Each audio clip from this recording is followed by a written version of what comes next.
My name is Stephanie Harper, 32 years old, and until last week, I was the senior developer who built TechVision's revolutionary financial platform from the ground up. 3 years of 80-hour weeks, missed holidays, and code that made millions possible. Then the CEO called me into his office days before our $100 million investor demo. I never imagined the contract clause I insisted on would become their undoing. Before I tell you how my contract brought down a multi-million-dollar company, drop a comment letting me know where you're watching from, and subscribe if you enjoy corporate karma stories. When I graduated from MIT with my computer science degree, I already had offers from Google, Amazon, and 3 promising startups. I had worked my way through college writing code and had built a reputation as someone who could solve problems others found impossible.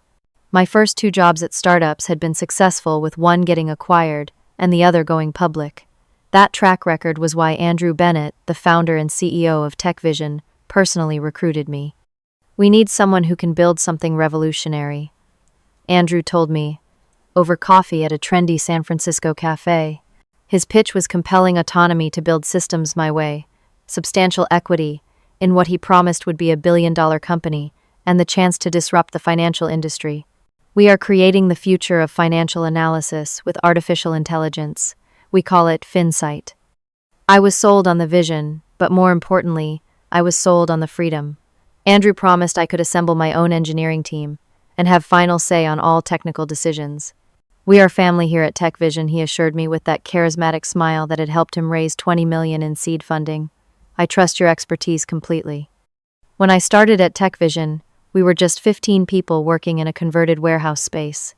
The energy was electric. I clicked immediately with Megan Turner, our UX designer who became my closest ally. She understood how to make my complex systems accessible to users, and we developed a seamless workflow. David Wilson, our pragmatic CFO, initially seemed skeptical of my ambitious technical plans, but he quickly recognized my value. "Your authentication system is the backbone of our security promise," he told me, after I demonstrated an early prototype. "The investors are going to love this." David was always straightforward, a rare quality in startup executives who often promise the moon to everyone. Then there was Jessica Bryant, our ambitious COO. In the early days, Jessica and I worked well together.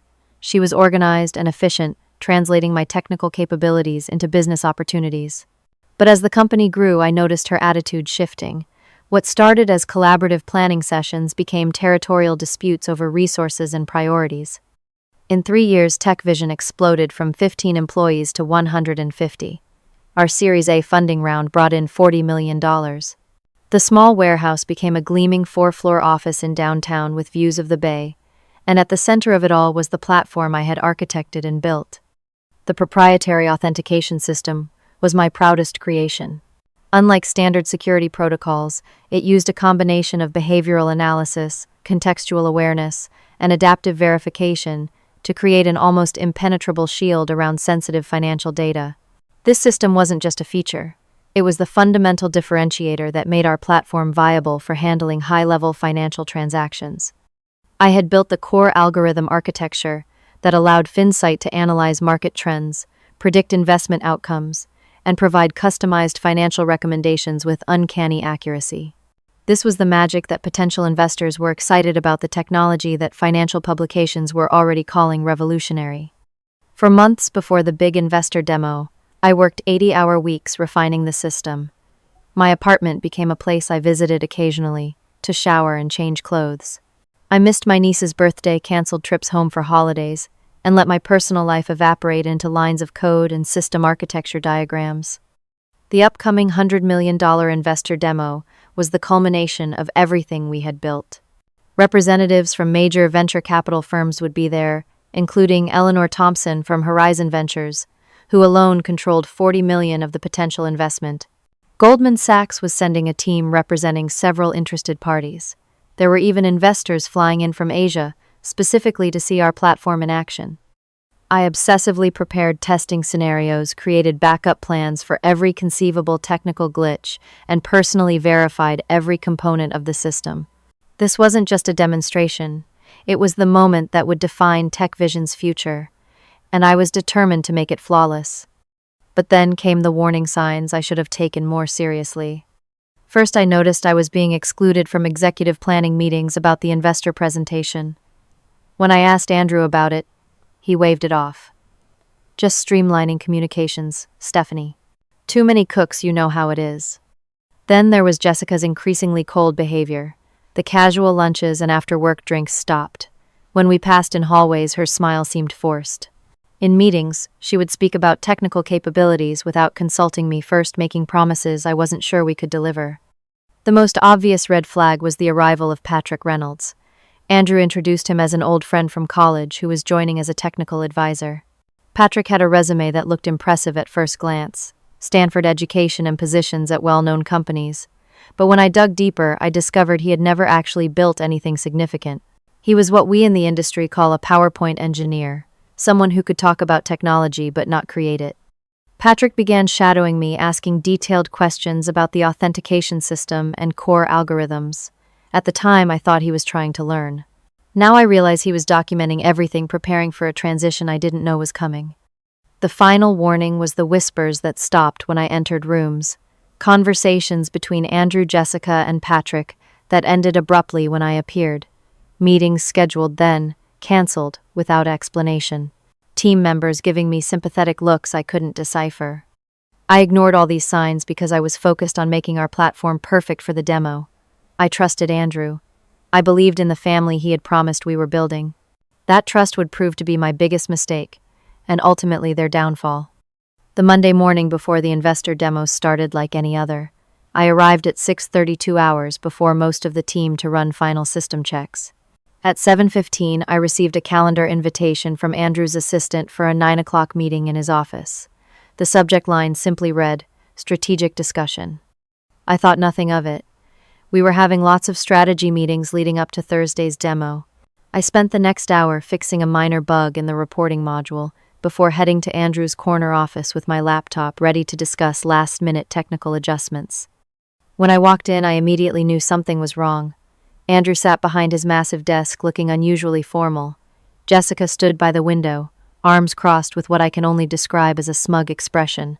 Thomas Clark, our HR director, sat in one of the guest chairs with a folder in front of him. And Robert Jenkins, the company lawyer, was perched on the edge of the couch reviewing documents. "Stephanie, please have a seat." Andrew gestured to the empty chair across from his desk. His voice had none of the warmth I was accustomed to. This was his investor voice, polished and detached. I sat down, still clutching my laptop, a knot forming in my stomach. Tech Vision is moving in a strategic direction that requires us to realign our technical leadership. Andrew began, clearly reciting a rehearsed speech. After careful consideration, we have determined that your role lacks synergy with our vision moving forward. The words hit me like physical blows. Lacks synergy. I had built their entire platform from scratch. We appreciate your contributions, but we have decided to terminate your employment effective immediately. Andrew slid a document across the desk toward me. Thomas will explain the details of your severance package. I stared at him, unable to process what was happening. 3 years of my life, thousands of hours of work, the platform that was about to secure a $100 million investment, and he was firing me 3 days before the demonstration. It made no sense. Thomas cleared his throat. We are prepared to offer 8 weeks of severance pay contingent upon signing this agreement, which includes standard non-disclosure and non-disparagement clauses. It also transfers any intellectual property rights to Tech Vision. My shock was turning to anger as I realized this had been planned long before today. The exclusion from meetings, Patrick's arrival, the whispers, it all suddenly made terrible sense. Why was all I could manage to say? Jessica stepped forward. The company needs a technical leader who understands business priorities and can communicate effectively with investors. Patrick has extensive experience in that arena. Patrick, of course. Andrew's college buddy was taking my position. I flashed back to all the nights I had worked until 2 in the morning while Andrew posted Instagram photos from Aspen or the Maldives. The times I had solved critical system failures while others panicked. The day Andrew had looked me in the eye and said, "We are family here, Stephanie. I will always have your back." I looked over at David, who had apparently been summoned to this execution as well. He sat quietly in the corner, eyes downcast, uncomfortable with what was happening, but unwilling to speak up. When he briefly met my gaze, I saw genuine regret there, but it was too little too late. "The demo is in 3 days," I said, my voice steadier than I felt. "You are making a huge mistake." "Patrick is fully prepared to handle the technical aspects of the presentation," Jessica replied dismissively. "We need you to sign these papers and turn in your company property immediately." Robert slid the termination papers toward me. "I advise you to review these documents with your attorney before signing," he said in his lawyer voice. "You have 48 hours to decide on the severance offer." I looked at Andrew, searching for any sign of the mentor and friend I thought I knew. His face was an expressionless mask. "Security will escort you to collect your personal belongings," he said. As if on cue, Derek from security appeared at the door. I had bought him coffee countless mornings when I arrived early, and he was finishing the night shift. Now he couldn't meet my eyes. "I am not signing anything today," I said, standing up and closing my laptop. My hands were shaking, but my voice remained calm. "And I will be taking these documents to my attorney." "That is your right," Thomas said, gathering the papers and placing them in a folder. "But we do need your company laptop keycard and phone now." I handed over my laptop and phone. I unpinned my keycard from my blazer and placed it on Andrew's desk. 3 years of my life surrendered in 3 small objects. "You can email your personal contacts to yourself before we wipe the devices," Thomas offered, as if this were some kind of generosity. "Security will accompany you to your desk to collect personal items," Andrew said already, turning his attention to his computer screen, dismissing me, erasing me. As Derek led me to the elevator, I saw Patrick waiting nearby with a barely concealed smile. He would be moving into my office before I had even left the building. "I am sorry about this," Derek murmured, as we descended to the engineering floor. I said nothing. What was there to say? I was being treated like a criminal when my only crime had been giving everything to a company that saw me as disposable. The worst part was not being allowed to say goodbye. My team, the engineers I had hired and mentored, were in the daily stand-up meeting. Derek stood awkwardly by as I gathered the few personal items from my desk: a framed photo of my family, a small plant Megan had given me, and a notebook filled with ideas and diagrams. "Can I at least tell my team what is happening?" I asked. Derek shook his head. "HR will handle all communications," he said apologetically. My final indignity was being escorted through the lobby past curious stares. As the glass doors closed behind me, I caught a glimpse of the company I had helped build. The platform I had created, the culture I had shaped, all continuing without me. In the parking garage, I sat in my car for 10 minutes, hands gripping the steering wheel before I could trust myself to drive. This wasn't just a job loss. It was a betrayal of everything I had believed about TechVision, about Andrew, about the value of my work. And they had timed it perfectly, just days before the demo that would validate everything I had built. They would take credit for my creation, secure the investment, and write me out of the story entirely. Or so they thought. The drive home passed in a blur. Traffic lights, other cars, pedestrians, all seemed distant and unreal. My mind kept replaying the meeting in fragments. Andrew's cold stare, Jessica's triumphant expression, the papers sliding across the polished desk, the security escort. When I finally reached my apartment, I barely made it through the door before the tears came. I collapsed onto my couch, still wearing my jacket, and sobbed until my throat was raw. 3 years of sacrifices, of missed holidays, and declined invitations, of choosing work over relationships, all ending with a rehearsed speech about strategic direction and lacking synergy. My phone rang 4 times that afternoon, my parents calling to check in as they did every Monday. I let it go to voicemail. What would I tell them? That the company I had bragged about at every family gathering had discarded me like obsolete technology, that the CEO who had charmed them at last year's holiday party had betrayed me. By evening, I had moved from devastation to anger, pacing my apartment and rehearsing all the things I should have said in that office. How dare they fire me right before the demo that would showcase everything I had built? How transparent was their plan to have Patrick take credit for my work? My phone chimed with a text message. It was Megan. "What happened? Everyone is saying you're gone. Please call me." I stared at the message for a long time before responding, "Fired this morning. No warning. Tell you more later." Her reply was immediate. "That's insane. The office is in chaos. Nobody understands why they would do this before the demo." Over the next hour, Megan filled me in on what was happening at TechVision. According to her, the engineering team was in open revolt. My sudden departure had created a panic among the developers who relied on my technical guidance. Patrick had called an emergency meeting to assure everyone he was capable of leading the demo, but his inability to answer basic questions about the system architecture had only increased anxiety. Jessica told everyone it was a strategic decision made weeks ago, Megan texted.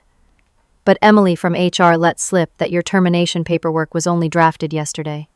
This confirmed what I had suspected: the decision had been made hastily, probably driven by Jessica's ambition and Patrick's influence over Andrew. Is it true Patrick is taking over your responsibilities? I asked. He's trying, Megan replied. But he spent 2 hours this afternoon looking for documentation on your authentication system and couldn't make sense of it. David had to shut down a meeting when Patrick couldn't explain how the core algorithms work. A small, petty part of me felt satisfied by this chaos, but mostly I felt concerned for my team and the platform I had poured my heart into. Whatever personal betrayal I felt, I had never wanted the project to fail. For the next 2 days, I barely left my apartment. I ignored LinkedIn messages from recruiters who had somehow already heard about my departure. I declined calls from former colleagues at other companies. I needed time to process what had happened and decide on my next steps. It was during this period of isolation that a nagging thought began to take shape. What exactly were my rights regarding the intellectual property I had developed?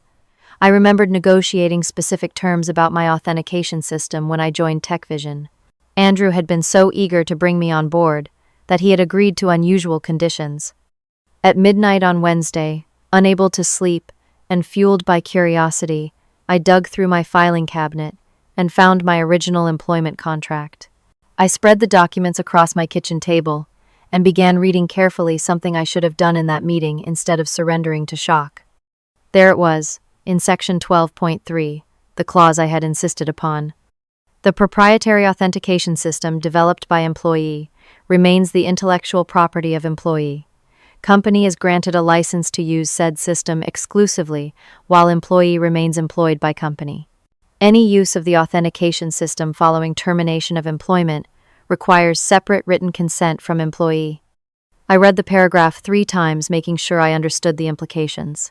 My authentication system wasn't just a feature of Finsight, it was the foundation of the entire platform. Without it, the most valuable aspects of the product could not function. Financial data couldn't be securely accessed, transactions couldn't be verified, and the AI couldn't safely interact with external systems. I remembered Robert's resistance to this clause during negotiations. This is highly unusual, he had said with a frown. All intellectual property developed during employment typically belongs to the company. Then I can't accept the position I had, replied calmly. The authentication system is based on my previous research. I am willing to license it to TechVision, but I maintain ownership. Andrew, impatient to get me started and dismissive of legal technicalities, had overruled his lawyer. Just give her what she wants, Robert. Stephanie is going to be with us for the long haul anyway. That casual decision made by an overconfident CEO who couldn't imagine I would ever leave was now potentially catastrophic for TechVision. Without my consent, they legally couldn't use the authentication system after my termination, and without that system, their entire platform would fail. A terrible, wonderful realization dawned on me: their $100 million demo was doomed. I faced an ethical dilemma.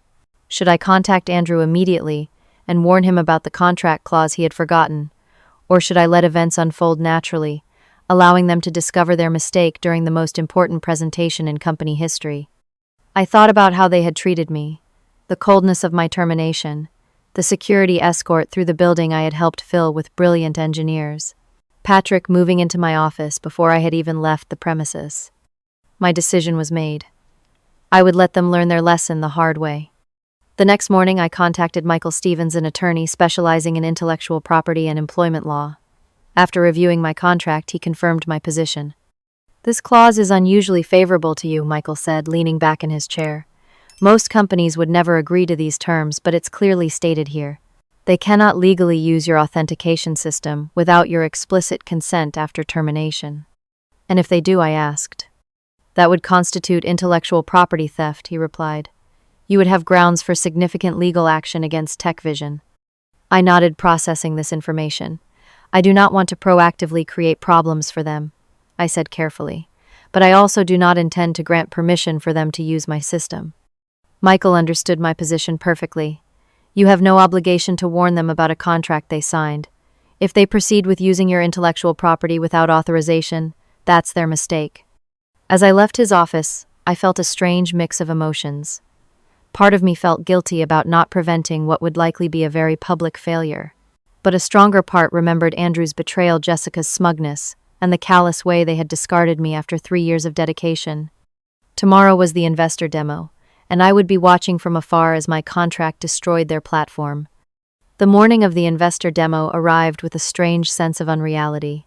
Under normal circumstances, I would have been at the office before dawn, running final checks on the system, coordinating with the team preparing for the most important presentation in company history. Instead, I was sitting in my apartment in pajamas, clutching a cup of coffee, waiting for news from the inside. Megan had offered to provide live updates from the event. "I will be your eyes and ears," she had texted the night before. "They have no idea what is coming." I had mixed feelings about her involvement. I didn't want to put her job at risk, but I was desperate for information about what would happen when they tried to run the platform without proper access to my authentication system. At 8:15 a.m., my phone chimed with the first message from Megan. "The circus is beginning. Investors arriving now."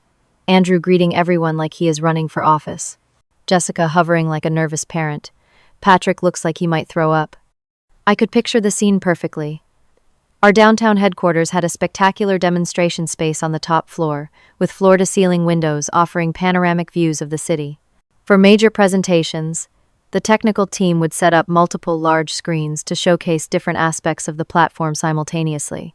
Andrew had probably ordered the premium breakfast spread, tiny quiches, fresh fruit, artisanal pastries. Eleanor Thompson just arrived with 2 analysts, Megan reported. Goldman team already here, 4 people from that Asian investment group too. Eleanor Thompson was the key. As the principal partner at Horizon Ventures, she controlled $40 million of the potential investment alone. More importantly, other investors followed her lead.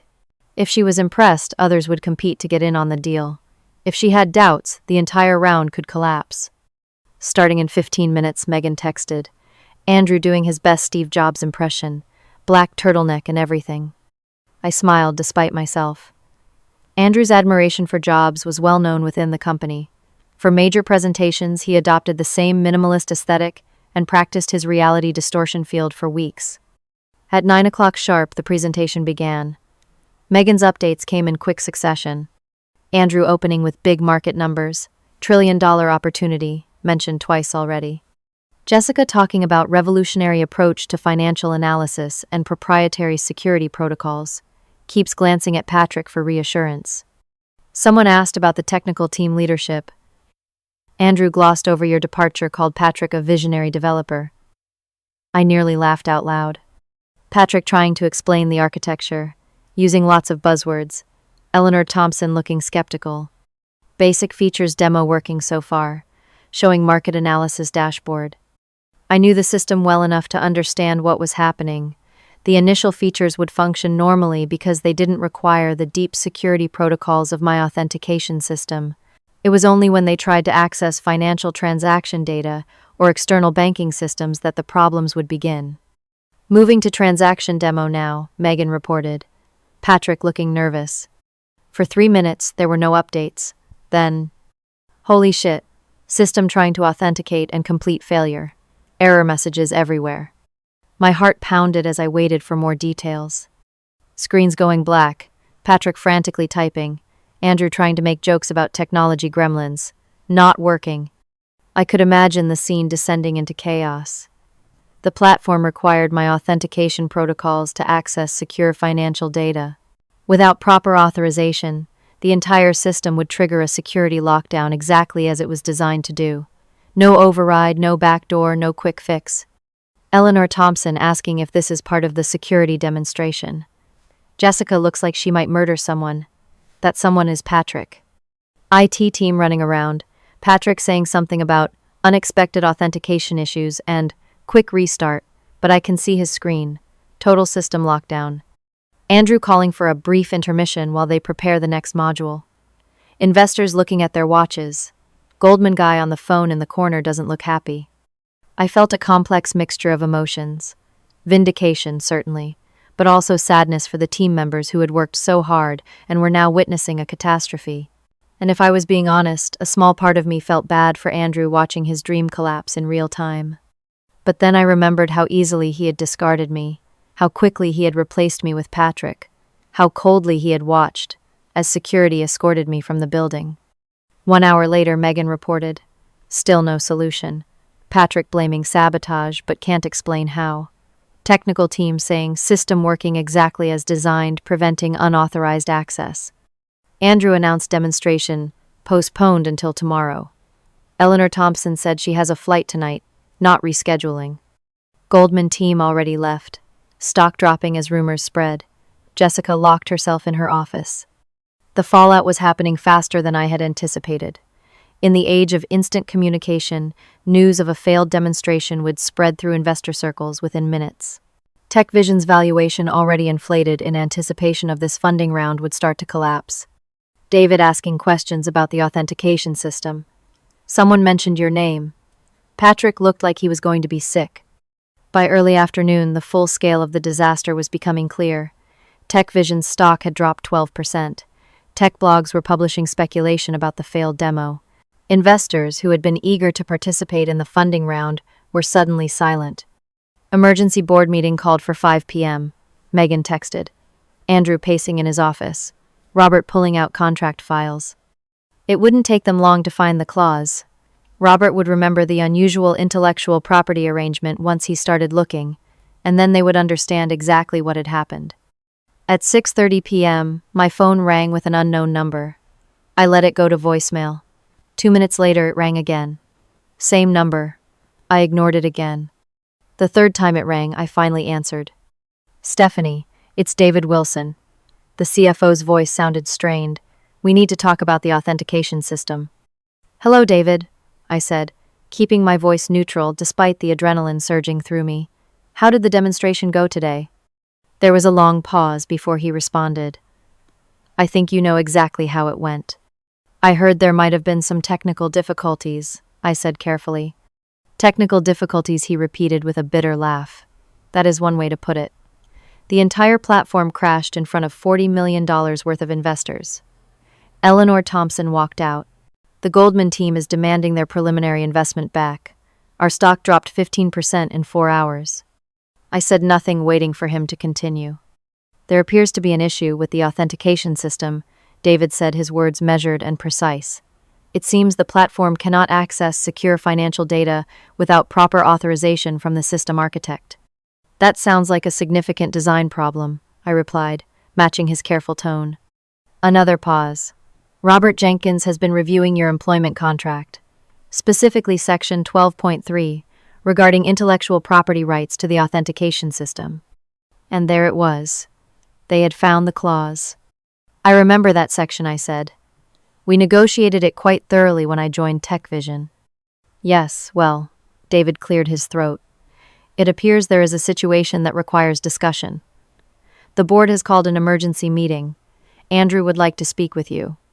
I am sure he would, I said, unable to keep the edge from my voice. But I do not believe we have anything to discuss without my attorney present. Stephanie, David lowered his voice. This is bad, really bad. The company could go under if we do not resolve this immediately.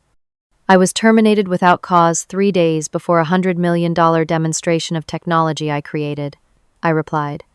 My concern for TechVision's well-being diminished considerably at that point. David sighed. I understand you are angry. You have every right to be. But please at least consider coming in to discuss options. The entire company, all 150 employees, could lose their jobs. He was playing the guilt card, and effectively. I thought about the engineers I had hired, the team I had built, the people who depended on TechVision for their livelihoods. I will speak with my attorney and get back to you, I said finally.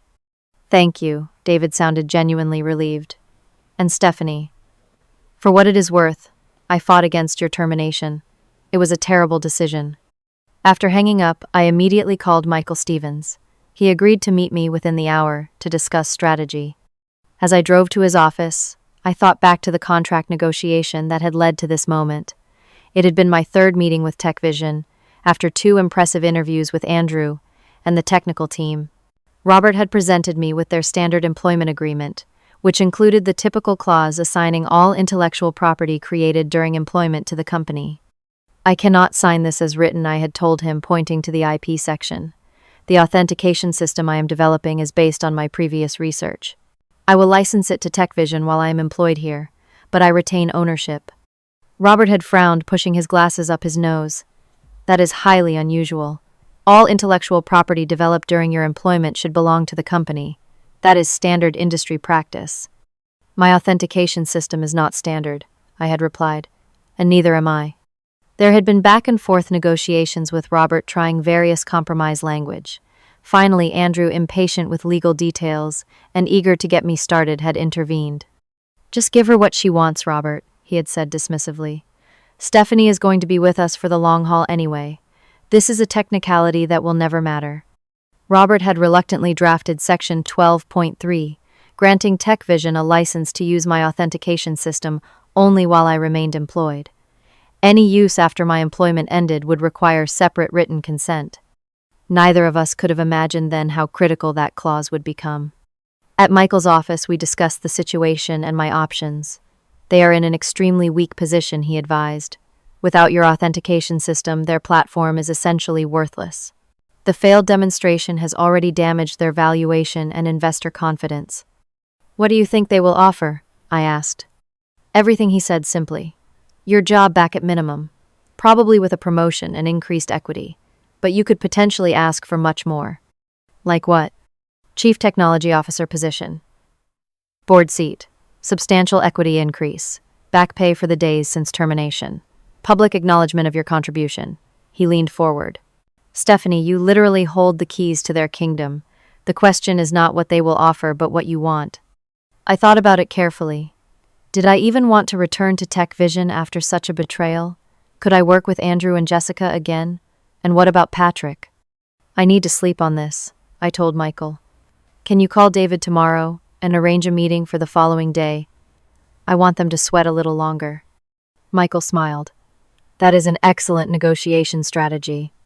The next morning, news of TechVision's disastrous demonstration had spread throughout the tech industry. The stock had fallen another 8%.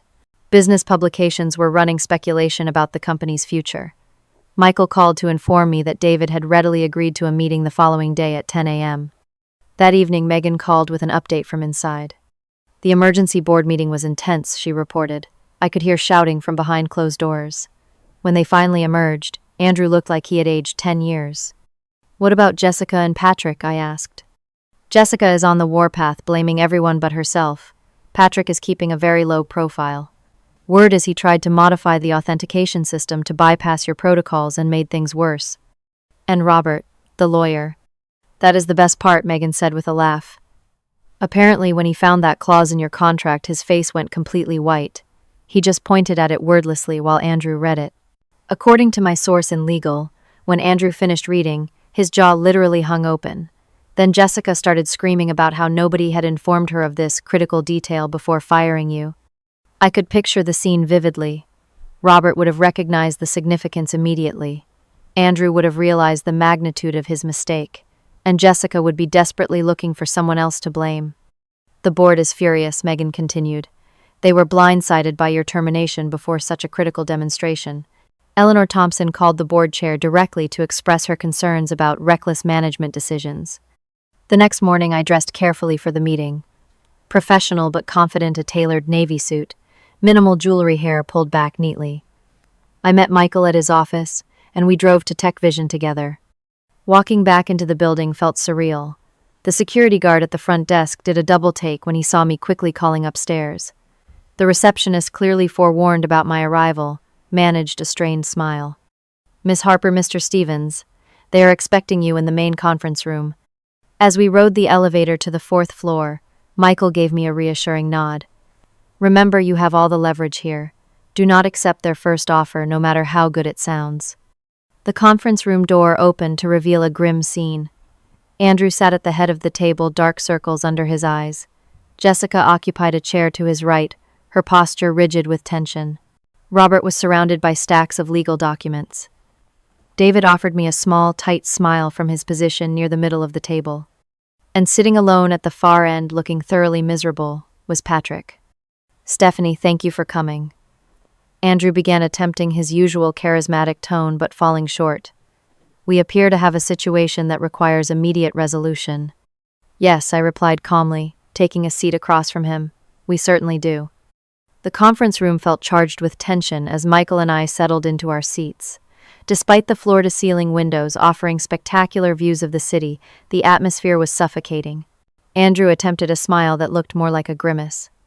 "Stephanie, I want to begin by expressing my regret for how things transpired," he said, leaning forward with practiced sincerity. "There was clearly a miscommunication about your role and the timing of our organizational changes." Miscommunication. Not I made a terrible mistake firing the person who built our entire platform days before the most important demonstration in company history. Not I betrayed your trust after 3 years of dedication. Just a bland corporate euphemism miscommunication.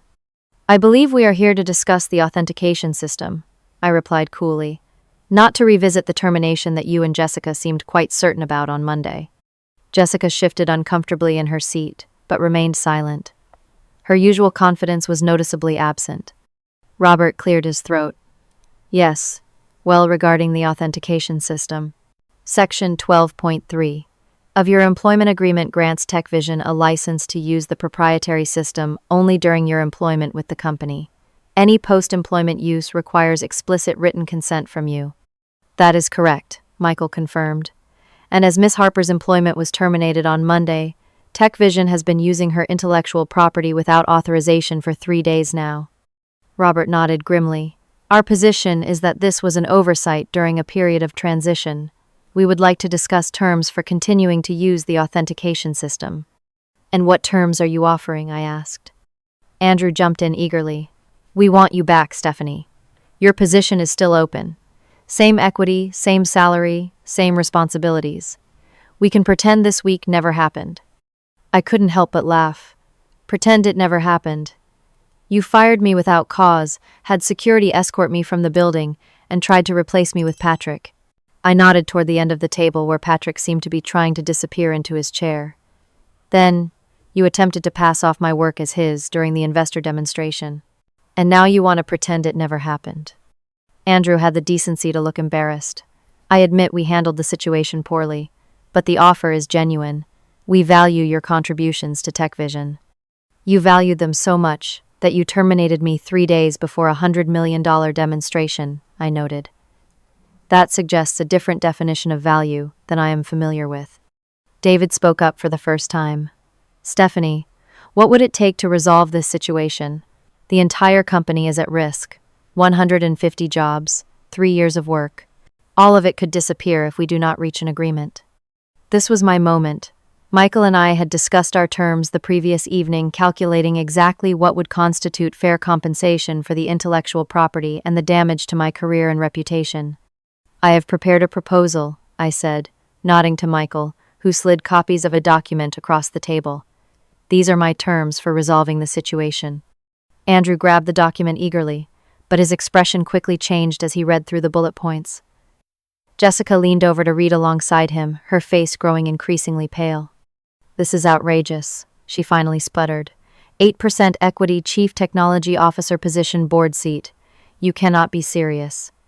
"I am entirely serious," I replied calmly. "Those are my terms." "Let us discuss the key points," Michael suggested. "First, Miss Harper requires substantial equity compensation, given that her intellectual property is fundamental to the company's value proposition." 8% is unprecedented for someone at your level," Andrew protested. "So is building the entire platform that the company depends on," I countered. "And so is being fired days before a critical demonstration only to be asked back when the platform fails without me." David was reviewing the document with a calculator in hand. "The equity demand is high, but not unreasonable given the circumstances," he said cautiously. "The chief technology officer position makes sense from an organizational perspective. Stephanie has effectively been functioning in that capacity already." "The board seat is problematic," Jessica interjected. "Board composition requires shareholder approval." "That can be arranged," Robert noted quietly. "Given the current situation, I believe shareholders would be amenable to changes that stabilize the company."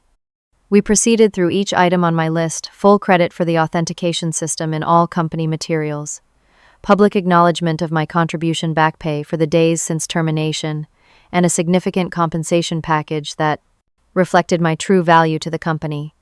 When we reached the item regarding Patrick's role, Jessica objected strenuously. "We cannot reassign Patrick based on your personal grievances," she argued. "He was hired for his technical expertise." His technical expertise was insufficient to prevent a catastrophic system failure during the most important presentation in company history, I pointed out. I am not asking for his termination, merely his reassignment to a role better suited to his actual skills rather than his friendship with Andrew. Patrick, still seated at the end of the table, had the grace to look ashamed. He had not spoken a single word since my arrival. As the negotiation continued, a knock at the conference room door interrupted us. Andrew's assistant entered looking nervous. "I am sorry to interrupt, but Eleanor Thompson from Horizon Ventures is here. She insists on speaking with you immediately." Andrew looked panicked. "Tell her I will be available in 30 minutes. "That will not be necessary," came a commanding voice from the doorway. Eleanor Thompson, a formidable woman in her 50s with a reputation for blunt assessments and shrewd investments, stepped into the room uninvited. "I believe I should be part of this discussion." The room fell silent as Eleanor surveyed the scene, her gaze finally settling on me. "Miss Harper, I presume." "The actual architect of the platform I was supposed to see demonstrated yesterday." I nodded, surprised by her direct approach. "Good," she said briskly, taking a seat at the table.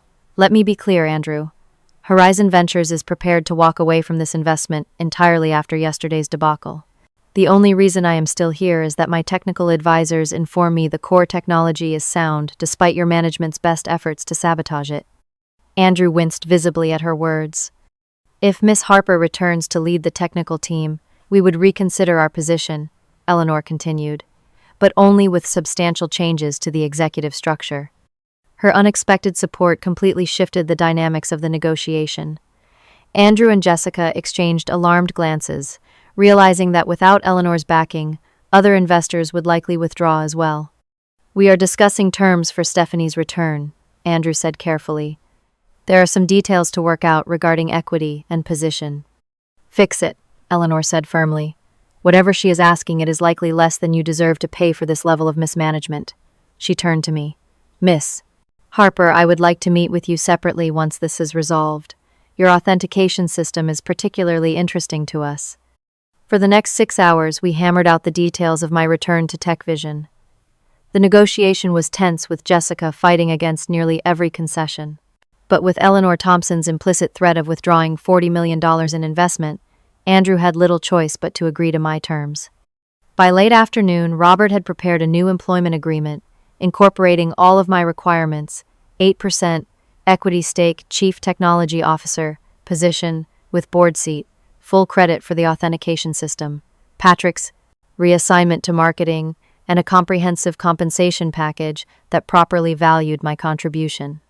As Andrew reluctantly signed the final document, I felt a surge of vindication. This was not about revenge or pettiness. It was about receiving fair value for my work and ensuring that what I had built would be properly recognized and respected. Jessica signed last, her signature, an angry scrawl across the page. "I hope you are satisfied," she muttered. "This is not about satisfaction," I replied evenly. "It is about justice and proper valuation of intellectual property, something you might want to consider before firing the architect of your platform next time." As the meeting finally adjourned, David approached me privately. "Welcome back, CTO Harper," he said with a genuine smile. "For what it is worth, this is how it always should have been." Patrick slipped out without speaking to anyone, his brief reign as my replacement ended inglorious. Later, I would learn that his reassignment to marketing was particularly fitting, as his primary skill had always been selling himself, rather than building anything of value. As I left the building that evening, keycard reinstated, and new title official, I felt not triumph but a strange calm.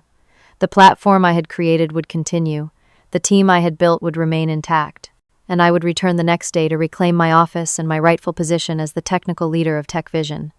The contract clause that Andrew had so casually dismissed years ago had become the instrument of justice. My insistence on protecting my intellectual property had saved not only my career, but potentially the entire company. Sometimes the fine print is not just a technicality. Sometimes it is everything. My first day back at TechVision as Chief Technology Officer began with a company-wide email from Andrew announcing my expanded role and glossing over my brief absence. The carefully worded message thanked me for my continued dedication to our shared vision without acknowledging the termination or failed demonstration. Classic Andrew, rewriting history to preserve his image. I arrived early before most of the team and found my office already cleared of Patrick's brief occupation. Someone, probably Megan, had rescued my small plant and personal items from wherever they had been stored after my unceremonious exit. A handwritten note on my desk simply read, "Welcome back where you belong." At 9 a.m., Andrew called an all-hands meeting in the large communal space. Standing before the assembled employees, he introduced me as the new CTO and board member, his smile tight but his words effusive. Few were fooled by the performance. The whispers and knowing glances made it clear that word of what had really happened had spread throughout the company. "I am looking forward to working with all of you in this new capacity," I said. When it was my turn to speak, I kept it brief and professional, without the false enthusiasm Andrew had attempted. "We have significant work ahead to rebuild trust with our investors and stabilize our platform. I know this team is capable of extraordinary things when we work together." The real work began immediately after the meeting. My first priority was reactivating the authentication protocols that had caused the system failure. This was technically simple, as the system was designed to recognize my credentials. Within an hour, the platform was operational again, though we still faced the challenge of rebuilding investor confidence. The greater challenge was rebuilding trust with my team. Though they welcomed me back enthusiastically, there was an undercurrent of uncertainty. If the company could so easily discard someone as essential as me, what security did anyone have? I addressed this directly in our first team meeting. "What happened last week was a failure of leadership, not a reflection on the value of your contributions," I told them honestly. "As a member of the board now, I will work to ensure that technical excellence is recognized and rewarded appropriately." Over the following days, I implemented new company policies that provided better protection for all employees. With my board seat came real power to change the culture that had allowed my termination to happen. I worked with HR to create clearer advancement paths for technical staff and recognition programs that highlighted individual contributions. The technical recovery of the platform was straightforward compared to the human elements. My authentication protocols were quickly reintegrated, and I led the team through a comprehensive stabilization process. We didn't just restore the previous functionality, we improved it, making the system more robust and user-friendly than before. One awkward but necessary conversation was with Patrick, who had been reassigned to the marketing department as part of our agreement. I requested a meeting with him during my first week back. "I want to be clear about something," I told him when he arrived at my office, clearly uncomfortable. "My issue was never with you personally. It was with the decision to replace me with someone who lacked the technical background to maintain the platform." "I never asked for your job," he said defensively. Andrew approached me. "And yet you accepted it, knowing you didn't have the expertise to handle the authentication system or core algorithms," I pointed out. "That decision nearly destroyed the company." He had the decency to look ashamed. "I thought I could figure it out." Andrew assured me there was documentation. I almost laughed at that. Documentation had always been our weakest point, something I had tried repeatedly to improve. That was a significant miscalculation on both your parts. But what's done is done. I suggest you focus on excelling in marketing, where your communication skills will be valuable. Patrick nodded, clearly eager to end the conversation. As he left, I wondered if he had learned anything from the experience, or if he would continue seeking positions beyond his qualifications. My relationship with David strengthened considerably during this period. He had been the only executive to express regret about my termination, and now he became a valuable ally in the boardroom. Together, we created a more transparent financial reporting system that helped engineers understand the business impact of their technical decisions. "You know, I always respected your technical abilities," he told me over coffee one morning, "but I have been even more impressed by your leadership since returning. The team has never been more focused or productive."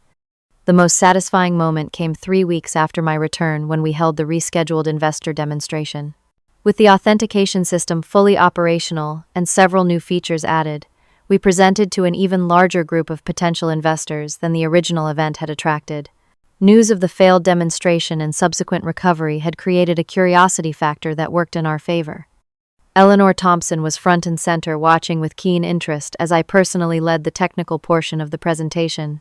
When the authentication system seamlessly protected a complex series of financial transactions, preventing a simulated cyber attack while maintaining user access, she actually applauded.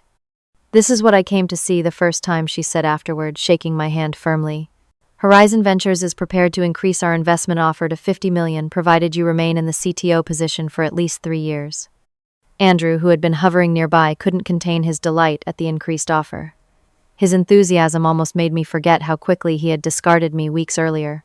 Almost. The successful demonstration marked a turning point for TechVision. Our stock price recovered and then surpassed its previous high. Other investors followed Eleanor's lead, and we ultimately secured $120 million in funding, $20 million more than the original target. Throughout this professional triumph, I was also experiencing significant personal growth. The termination and subsequent events had forced me to confront important truths about myself and my career. I had always defined myself primarily through my technical achievements, measuring my worth by the elegance of my code and the innovations I created. The betrayal had shaken that foundation, forcing me to recognize that technical excellence alone was not enough in the corporate world. As CTO, I needed to be not just a brilliant engineer, but a leader who could navigate company politics, advocate effectively for my team, and communicate the value of technical decisions to non-technical executives and board members. I found myself developing these skills rapidly, speaking up more confidently in board meetings, and building alliances with key stakeholders. I also began mentoring junior female engineers, helping them navigate the challenges I had faced. Document everything I advised them. Know your worth and make sure your contributions are visible. And always read contracts carefully before signing. The culture at TechVision gradually shifted under my technical leadership. Engineers were included earlier in strategic decisions. Technical constraints were considered before promises were made to clients or investors. And most importantly, individual contributions were recognized and rewarded appropriately. Andrew, to his credit, adapted to the new reality. He never directly acknowledged the magnitude of his mistake in firing me, but his behavior changed noticeably. He consulted me before making technical commitments and supported my initiatives to improve engineering practices. Whether this change stemmed from genuine respect or simply the recognition that I now had the power to block his decisions as a board member, the result was the same, a more functional executive relationship. Jessica found the adjustment more difficult. Her authority had been diminished by my promotion and board seat, and she struggled to accept the new power dynamic. For months, she attempted to undermine my position through subtle comments and bureaucratic obstacles. But as the platform flourished under my leadership and investor confidence soared, her resistance became increasingly futile. Eventually, she accepted an executive position at another company, a development that brought palpable relief to the entire engineering team. A year after my dramatic return, TechVision had transformed into the company it always had the potential to be. Our platform was recognized as the industry leader in secure financial analysis. Our engineering team was considered among the most innovative in the sector, and I had found a balance between technical excellence and strategic leadership that made me more effective than ever before. The contract clause that had saved my career, and the company had taught me the most valuable lesson of my professional life. Value your contributions, document everything, and never let anyone convince you that protecting yourself is unprofessional. Sometimes the fine print doesn't just cover you, it saves you. If you've ever had to stand up for yourself in your career, I'd love to hear your story in the comments. Have you ever had a contract clause save you from a difficult situation? Or maybe you've had to fight for recognition of your contributions. Share your experiences below, and don't forget to like and subscribe for more stories about navigating the corporate world with integrity. Thank you for joining me on this journey. And remember, your work has value, and so do you.